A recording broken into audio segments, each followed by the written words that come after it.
Yun o. Anong oras dumating? 8:01. Lupaw. Lupaw. Nueva Ecija. Hindi.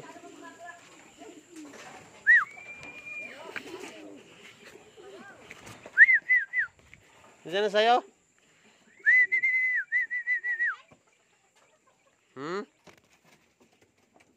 8:01 siya dumating.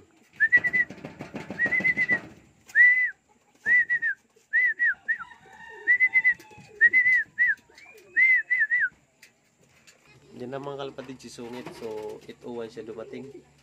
Yan mga kalapatid, so si Sungit yan nasa taas. So yan mga kalapatid, maraming nag-uwian. So isa pa lang ako. Isa pa lang yung ibon ko. So Lupaw, Nueva Ecija yung training. So isa pa lang yung ibon ko mga kalapatid. Si Sungit pa lang. So 8:01 siya dumating dito sa Lupaw mga kalapatid. Save 640 pinakawalan mga kalapatid. So yun. So may speed pa, may speed talaga yung bigay ni Kuya Joel talaga na ibon sa akin. So yun, sana umabot ng dulo yung ibon ko. Kalapatids.